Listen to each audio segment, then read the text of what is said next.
Thanks, Subhajit, for giving me this opportunity, and greetings to all.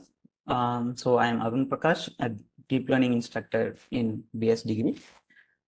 So the title is, yeah, of course, approximation is all you need. Give me a second. Yeah, sorry for that. Okay, so when I gave this title, approximation to is all you need to Subhajit, he said that I thought that talk will be around 1 hour, but he said it is 30 minutes. Now it is 20 minutes. So I try to consolidate or distill all the important concept about why approximation is, to justify why approximation is all you need.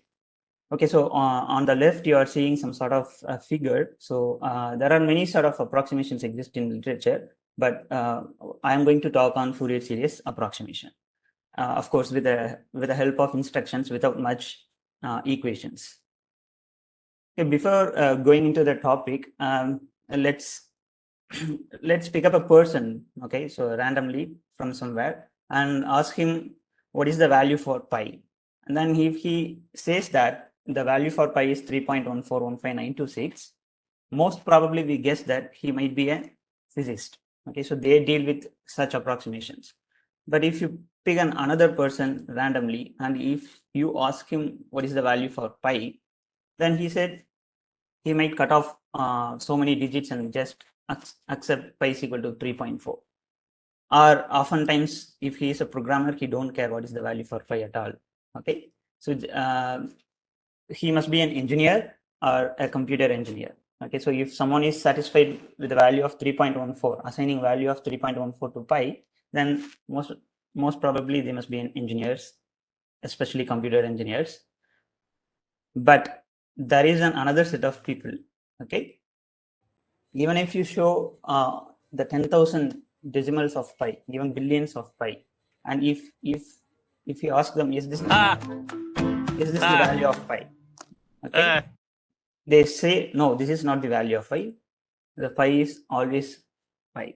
Okay, so there is no approximation. So they don't accept any approximation. Okay, so this is a kind of saying you can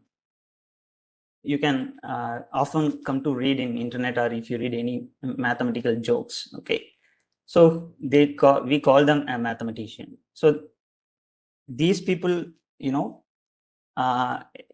though they are very abstract, they are very strict on mathematical rigor, but the collaboration with them pushes the boundary of many fields, especially physics and engineering. So they are very rigorous people, but we are okay with approximation. So since this is mathematical talk, there may be many mathematical oriented students here who don't really want to approximate anything. They want if something is represented fully, they don't want to approximate it. Of course, most probably you may all know this is Einstein and this one is Hilbert. Maybe you will hear this name very often in the subsequent talks because they are very influential people. And even I have seen some of the talks covering this Gödel's completeness theorem. It's very interesting. Okay, let's come back to the question. Why we want to approximate, right? So why should I do that? So if you ask these questions, there are many answers, but I want to list on the group here. I'm sorry for this sound, it's automatically loaded. So one reason that I'm going to cover in this talk is storage and transmission, which is much relevant to the data science field because data is being generated every day. The other reason is most often you see a computational efficiency. Sometimes computing with approximation is sufficient for physicists and engineers, so they go with approximation techniques. Okay, you may ask this, why should I care about the storage stuff in this modern era? We have plenty of storage, right? We have TBs of hard drive, petabytes of hard drives, servers, all these things are there. Then why should I bother? Yeah, we have plenty of storage, but if you look at internet, right? If you take some statistics, what are all the types of data generated in internet in every second? All those data, or most of the volume of the data, belongs to three categories. Either they are going to be an audio signals like music, Are they going to be some sort of images? We keep uploading images in Facebook, Instagram, right? So every second you just imagine humongous amount of data is being uploaded. And the very most commonly used one is the videos, right? So the videos takes a lot of storage than images and audios. So there is an analogy. Suppose if we assign weight to data, if we assign 1 gram of weight to data, then our Earth would have turned into a black hole. That is just to make a feel, right? How much amount of data we are generating every second. This is a great analogy. So that is the amount of data we are generating every second. So the question is, if we try to store those data in its raw form, we quickly run out of memory. Okay, no matter how much hard drives or servers you come up with, we definitely run out of memory. So this compressing or representing this data in a different format and storing them, right? Or compressing them and storing them is a continuous process. It is a never-ending process, which means 30 years ago people studied this compression techniques. Still, they are applying it. In the future, they are going to again applying it. So it is an inevitable, process. So I have displayed all these things: audio, images, and video. But what we are going to talk about is function approximation. One thing is you can see them as an audio, image, and video, but I would like you to see them as a functions. So this one is function of time. You can see there are some pattern changing. You don't need to bother why it is changing like that, all these stuffs, but just accept that it is changing with respect to time. And then you can think of an image as a function, but not a one-dimensional function. Now it is a two-dimensional function. So why am I saying this? So if you think of this as xy coordinates, then the intensity or the color of the image is changing as we move around this xy coordinate, which means it is a kind of function, right?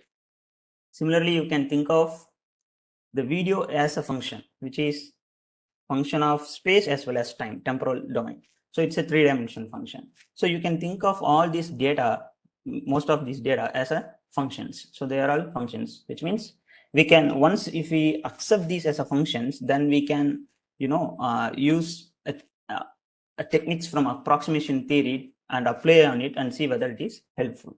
So that is the first point, that the first key takeaway that you have to take it from this talk. Okay. And in order to demonstrate, or in order to show the usefulness of approximation techniques, I'm going to consider an audio signal as an example for two reasons. One is it is very simple to understand because it is one dimension. The another one is it is audible. You can hear it. Okay, so you get some feel of it. Okay. Let's start with a simple function. You know what this function is, right? Can you tell me the functional form for this function? How do you, what is the mathematical expression for this function? What comes to your mind when you see this waveform?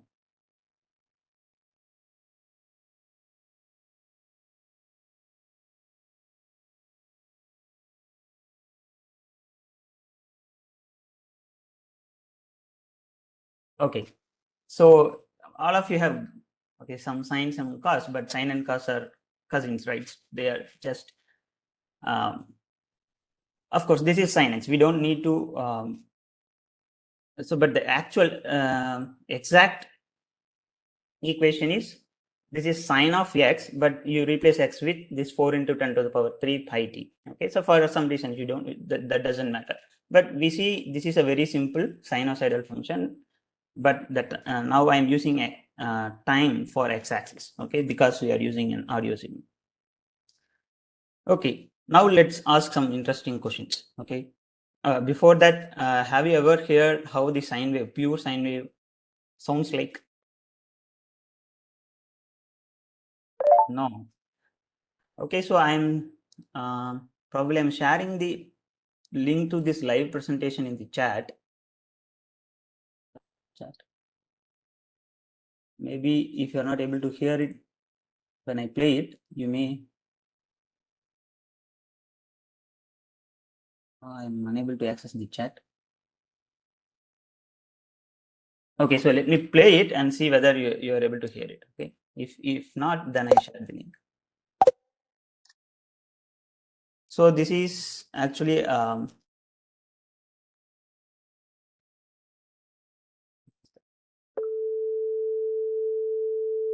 are you able to maybe your airplanes? Okay, you might have heard this sound in a radio or in a television set when you don't receive a signal, right? So this is a pure sine wave. When you play this through the speaker, you hear some sound something like this. So these now you can accept the fact that the audio signals are in fact some sort of functions. Okay. Once you accept this,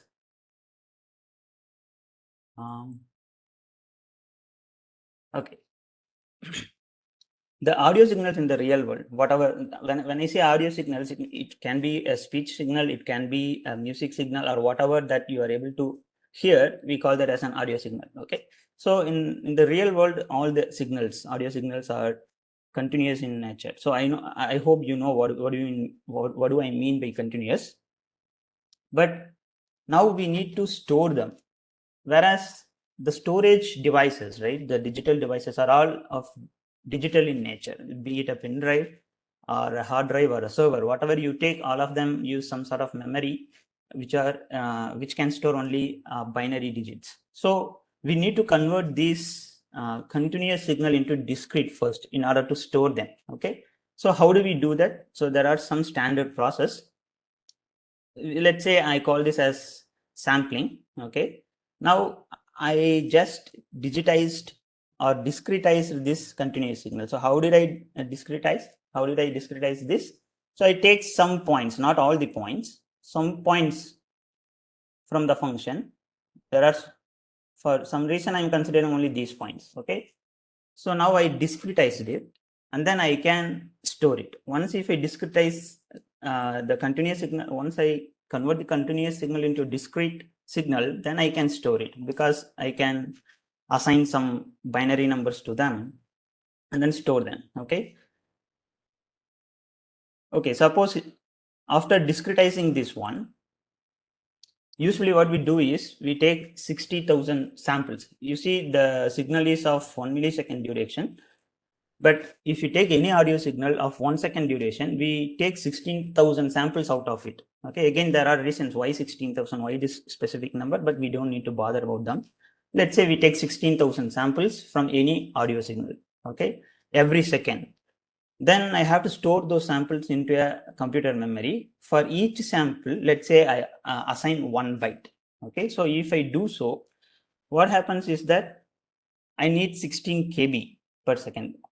Right. I mean, essentially, in order to store this 1 second duration signal, which are sampled at 16,000 samples per second, I need 16 KB of memory.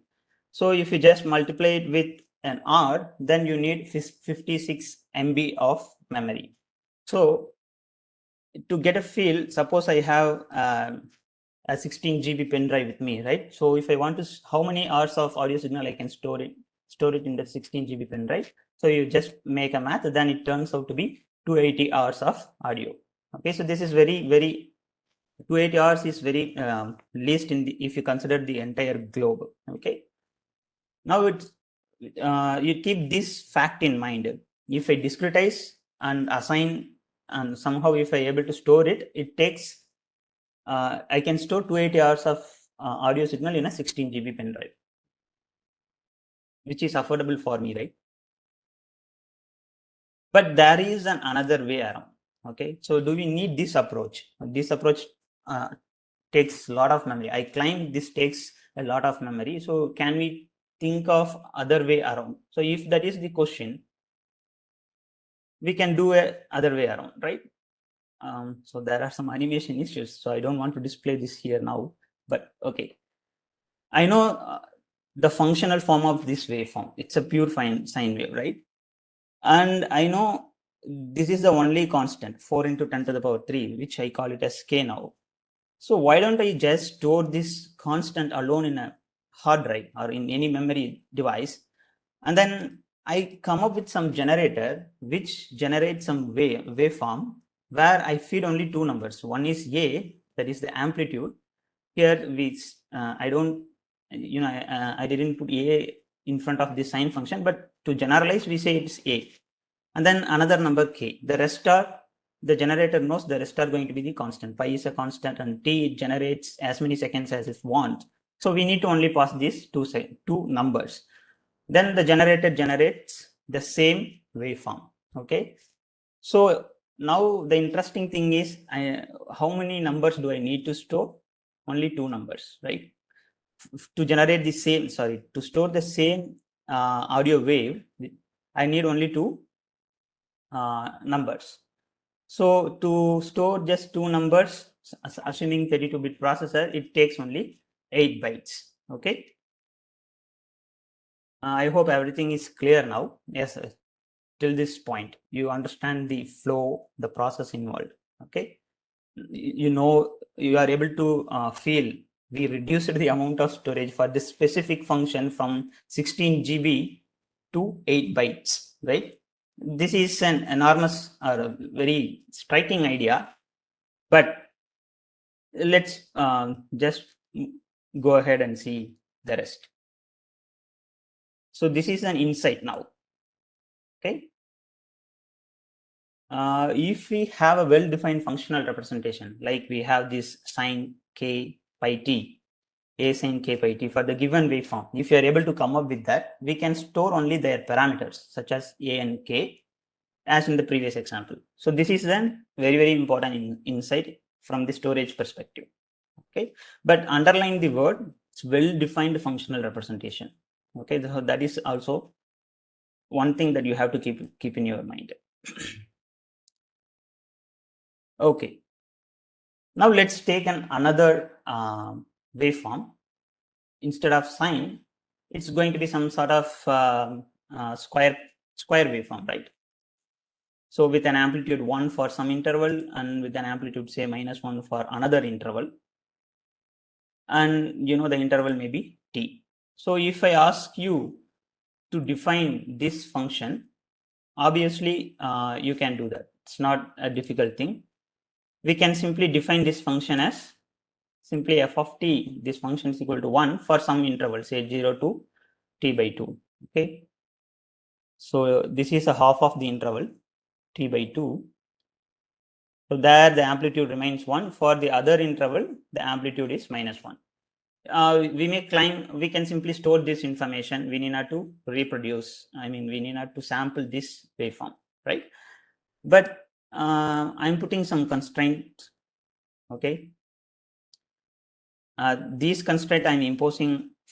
For the time being, you accept these constraints. Why am I putting these constraints? What purpose? Just for some reasons, I'm putting these constraints. I don't want to I want to generate this square waveform. Okay, so I'm taking the second approach. Instead of sampling, what I'm going to do is I'm storing the parameters of sinusoidal function and I'm going to generate it. Okay, so now the question is, I can only generate the sine functions or say cos functions with different values of a with different values of k. Okay, I am allowed to do that. And similarly, I can generate as many sine waves as I wish with different values of different amplitude and different frequencies. And I am also allowed to sum them up. Let's say a generator has a summer. After generating all these waves, I pass this through a summer, which sum all these waves and produce some output. Okay. So this is the constraint I am imposing. So the immediate question is, can I use the sine and cosine waves alone to construct this square function? Okay, so that is the question. So I hope you understand the question. So even if not, let's try to follow this up. Now the picture comes in. Now the approximation comes in. So here you are seeing a original function f of t, which is red in color, and the approximation version of the original function, okay, which is blue in color, because I am allowed to only use a sinusoidal function. Okay, so with some amplitude and with some values for k. Now if I ask you a question, okay, so now you can see this sine wave intersect with this square wave at some points. You can note down those points. So I'm just marking it in dots. So those are the values for t for which my approximation gives the right values of f of t. For other values of t, my approximation deviates from the actual value. Okay, so you can see that at 7 places I am able to approximate my function f of t. For the rest of the places, my approximation is, for some places my approximation is fine, but for some other places my approximation is too much deviate from the original function. So I can ask this question: is it a good approximation? So what do you think? Is it a good approximation or a bad approximation? Or will this be sufficient? Someone claims good. Oh, well, that's up to us, right? So when I say approximation, who if I'm designing something, if I'm satisfied with this approximation, then I can say, okay, it's good. But we need some measures, by the way.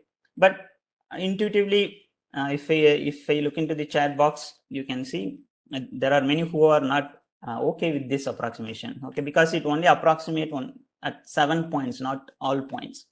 So I need to improvise this approximation and recall that I am allowed to generate only sine waves. So what I'm going to do is, of course, no. Okay, so if I use this approximation, I can store only these two numbers, A1 and K1. Okay, again 8 bytes. Next, what I'm going to do is, before moving on to the next slide, I want to represent this. Since I have two numbers, A1 and K, I can plot them, right? So I take another axis where the x-axis is K and the y-axis is actually the amplitude of the sine wave, which is A1 here. So I can plot this. I can, because it's a discrete plot. Now what I'm doing is I am generating another sine wave. Okay, so which you can see here. Okay, I'm using this arrow. Another sine wave. Actually, it is okay. Now this sine wave is having an amplitude A3, and I'm sure that the amplitude, by looking at the observation, I mean by looking at the plot, you see that the amplitude, this is A3, whereas this is A1, right? Amplitude is much smaller than A1. For some reason, I'm setting like that. Okay. Now I am asking whether the second wave approximate this f of t, second wave alone approximate this f of t good. You can see that it approximates this original f of t. F of t is the square function, sorry, square waveform. You can see only at 3 points it approximates my original function f of t. So this second wave alone is not a good approximation. So what I'm allowed to do, I can generate as many waves as I want, and also I'm allowed to add them up. Okay. So what I can do is, so instead of generating these waves independently and trying to fit the original f of t, what I am doing is I am summing up all these different sinusoids and see how the summed values approximates my original function f of t. Okay, so if I do so, and of course you might ask where is A2 and where is 2k? All of them are 0 for some reasons again. Now I'm just adding them up, so I'm getting this wave. Okay, so this wave is actually sum of, if you sum these two sinusoids, okay, sine signal, then you can see the approximation. You can see there are more number of points that approximate this f of t well. Okay, so if I again ask you the same question, is it a good approximation? Again, you can claim, maybe some of you might tend to, oh, this seems a good approximation, or even yeah, so that's what's in my second line. So it's better than the previous, right? At least I accept that it's better than previous. Now I can claim that the memory requirement is, I need to store 4 numbers, so it becomes doubles, 16 bytes. Okay, and I can again plot the same thing. Now I have k, 2k, 3k. Sorry, it should be 3k. Some, okay, so it's 3k, not 2k.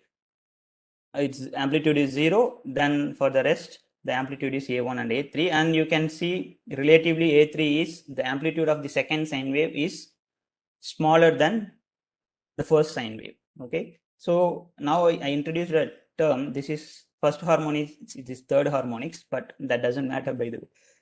Okay, so now you might have guessed the idea, right?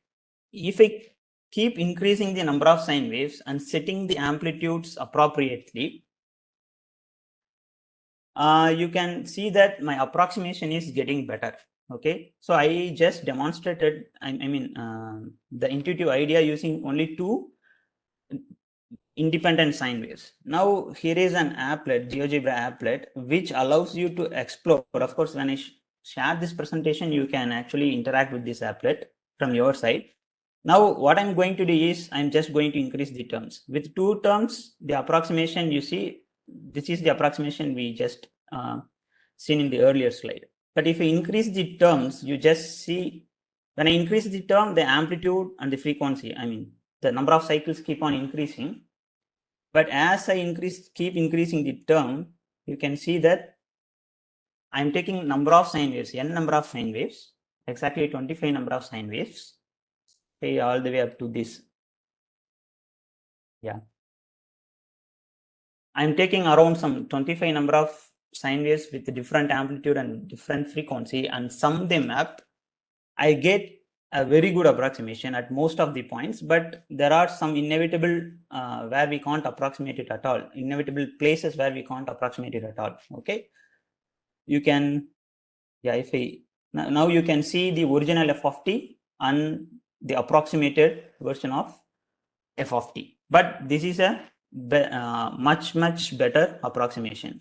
Okay, so mathematically I can write this equation. This is the only equation I have, I hope so. Okay, instead of using summation symbol, I'm just writing the terms explicitly. You can see that I have added one sine wave and then 3 times that sine wave, 5 times all odd multiples up to 25 number of sine waves, because the in between the even number of sine waves are set to 0, and then I truncate it after. If you keep on go, you can actually go, this can go to infinite. Okay, in principle it can go to infinite because it's an infinite series, but I'm approximating it by cutting off the some terms. Okay, so I'm cutting off the terms after A49. Okay, because I am okay with that approximation, because somehow it represents my original function f of t. Okay, so this is the key idea behind Fourier series approximation. Okay, so how do you compute these values of a1, a3 and 3k, 2k, all these that you have to do Fourier analysis,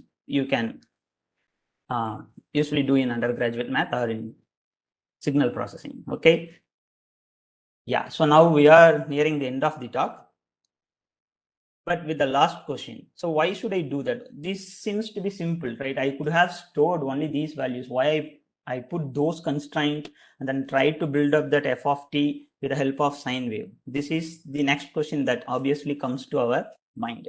Yeah, these signals f of t, there are square functions and sine functions are just for illustration purpose, right?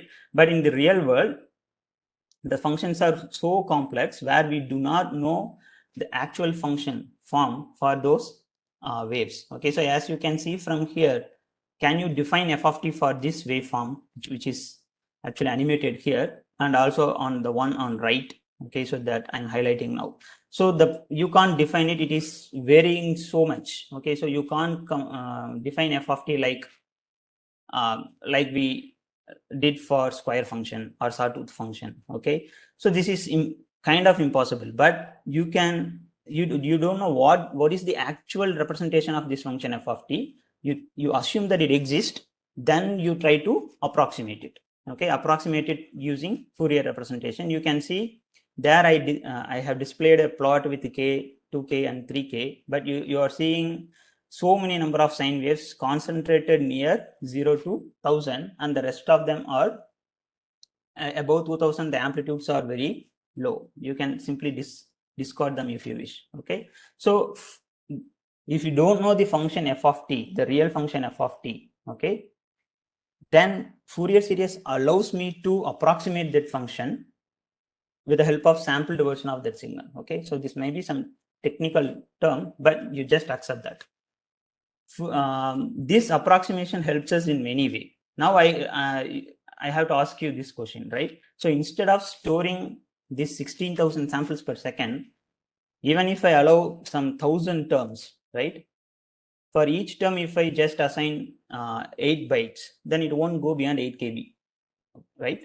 So that is how the compression is achieved for audio signals. I'm not saying this is the method used in today's, in the present days, but following these ideas of approximation, people have come up with so many different ways of approximating these functions. Okay, and there is an applet. I just demonstrated it for sinusoid. You can take any triangle. You take triangle, you see with a base wave, and then some other way we can approximate it. Okay, you can take sawtooth, so you can hear it. Okay, so we are able to approximate any waveform. Okay, so all these sawtooth, square are just for textbook or to get an intuitive picture of what approximation does. Okay, so I hope I covered this entire talk in 20 minutes. I don't know. Okay, so this is one of the famous saying from Richard Hamming, so which I would like to put it here. Okay, so mathematics seems to be too complex.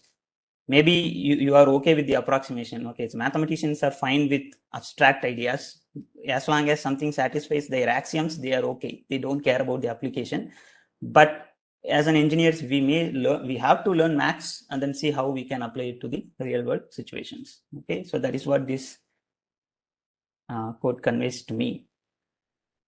Okay, so that's all. If you have any questions, I'm glad to answer.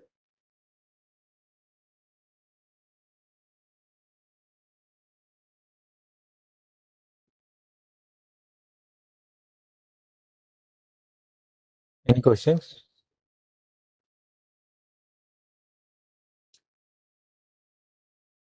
Okay, so we can thank Arun for his talk.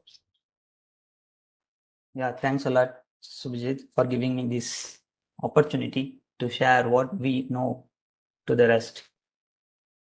Okay, thank you, Arun. So I seeing some questions. Why the corner part not smooth? Yeah, that's a really great observation. So you please type Gibbs phenomena in Google. So it is impossible to approximate those corners. So that's a really a great phenomenon. Yeah, yes, they pointed out. So the thing is that the Fourier series was not invented for audio signals. So they were it was invented for physics and all sort of things. I guess one more question is there. Is this similar to Taylor series approximation? Yeah, so the Taylor series uses a polynomial as a base function, right? So if you look at the approximation, what simple function we use? Actually, when we do approximation, we try to approximate a complex functions with the help of simple, well-defined functions. So in Fourier series, we use this sine and cos, which are orthogonal. In Taylor series, we use polynomials of different order. We can again approximate with any order, n is equal to 1, 2, or whatever we want.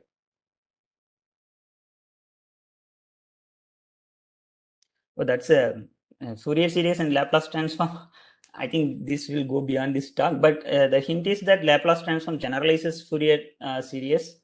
In fact, it makes the computation very easier. So, especially when you study some stability aspect of some systems, from the computational perspective, Laplace transform help you a lot. Will using a cos wave or any other trigonometric function? Yeah, cos wave for this specific example, we need not to use cos, but in general, in the real world, we tend to use both sine and cos. We can use any other trigonometric functions, but the only thing is they should be orthogonal. So for various reasons, we again put this constraint, the basis should be orthogonal. Okay, Arun, I guess we have to stop here now. Yeah, Subhajit. Thanks. Okay. Okay, so Okay, thank you. yeah. Yeah.